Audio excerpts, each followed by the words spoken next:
આજના ભાગદોડ ભર્યા જીવનમાં આપણે શું ખાઈએ છીએ અને તેના પર ધ્યાન આપીએ છીએ, પરંતુ આપણે શું વિચારીએ છીએ તેને નજરઅંદાજ કરીએ છીએ. તો વિજ્ઞાન પણ સાબિત કરી ચૂક્યું છે કે શરીરમાં 70% વધુ રોગો સાયકોટોમેસેટિક એટલે કે માનસિક તણાવથી પેદા થાય છે. અને જે રોગો માટે આપણે મોંઘી દવાઓ લઈએ છીએ અને તેનું મૂળ કદાચ આપણી થાળીમાં નહીં પણ આપણા વિચારોમાં છુપાયેલું છે.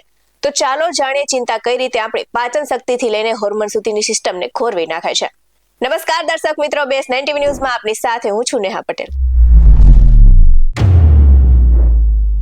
શું તમે પણ ડાયાબિટીસ, કોલેસ્ટ્રોલ કે વધતા જતા વજનથી પરેશાન છો? તો શું તમે ડાયટિંગ અને કસરત કરવા છતાં પરિણામ મેળવી નથી રહ્યા? તો કદાચ સમસ્યા તમારા ખોરાકમાં નથી પણ તમારી ચિંતામાં છે. આપણે માનીએ છીએ કે ખાંડ ખાવાથી ડાયાબિટીસ થાય છે, પણ હકીકતમાં જ્યારે આપણે ચિંતા કરીએ છીએ ત્યારે શરીરમાં કોલેસ્ટ્રોલ નામનો ટ્રેસ હોર્મોન્સ વધે છે અને આ સાથે જે લોહીમાં સુગરનું પ્રમાણ વધારે છે. તેવી જ રીતે તેલ, ઘી માત્ર કોલેસ્ટ્રોલ જ નથી વધારતા, પણ સતત રહેતી ચિંતા મેટાબોલિઝમને એટલું ધીમું કરી દે છે કે શરીરને ફેટ બર્ન કરી શકતું નથી અને આ સાથે જ નવા રોગો જન્મ લે છે.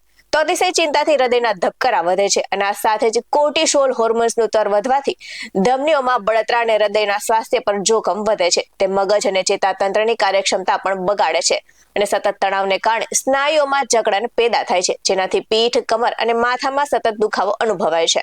તો આપણું મગજ અને પેટ એકબીજા સાથે જોડાયેલા છે. ત્યારે તમે જ્યારે પણ તણાવમાં હોવ છો ત્યારે પાચન માટે જરૂરી એન્ઝાઇમ બનતા અટકી જાય છે અને પરિણામે ગેસ, એસિડિટી, કબજિયાત અને આ સાથે જ અંતે PCOD કે થાઇરોઇડ જેવી ગંભીર બીમારીઓ થવાની શક્યતાઓ વધી જાય છે. તો નિષ્ણાતોએ પોતાના અભિપ્રાય અને ટિપ્સ આપતા જણાવ્યું છે કે મેડિટેશન કરવું જોઈએ, એટલે કે દિવસની 10 મિનિટ મનને શાંતિ આપો. ખોરાક ખાતી વખતે ચિંતા ન કરો અને આહારને આરોગવાનો આનંદ માણીને ખાઓ. અને તમે શું જમો છો તેમની તમને ખબર હોવી જોઈએ, એટલે કે મન જમવામાં જ હોવું જોઈએ. કોઈ પણ પ્રકારની એક્ટિવિટી એટલે કે ટીવી જોતા જોતા પણ ન જમવું જોઈએ અને મોબાઈલમાં રીલ્સ સ્ક્રોલ કરતા કરતા પણ ન જમવું જોઈએ. તો આ પરિસ્થિતિઓને સ્વીકારતા શીખો. ચિંતા કરવાથી ઉકેલ આવતો નથી, ત્યારે માત્ર બીમારી જ આવે છે. તો યાદ રાખો કે સ્વાસ્થ્ય માટે પૌષ્ટિક ખોરાક જેટલો જરૂરી છે તેટલા જ પૌષ્ટિક વિચારો પણ જરૂરી છે. અને ખોરાક બદલવાની સાથે સ્વભાવ બદલશો તો જ નિરોગી રહેશો. આવા જ વધુ અહેવાલ સાથે ફરી મળતા રહીશું. તમે અમારી YouTube ચેનલને સબસ્ક્રાઇબ કરવાનું અને અમને Facebook અને Instagram પર ફોલો કરવાનું ભૂલશો નહીં. બાકી નવી અપડેટ્સ મેળવવા માટે આપ જોતા રહો BS9 TV ન્યૂઝ.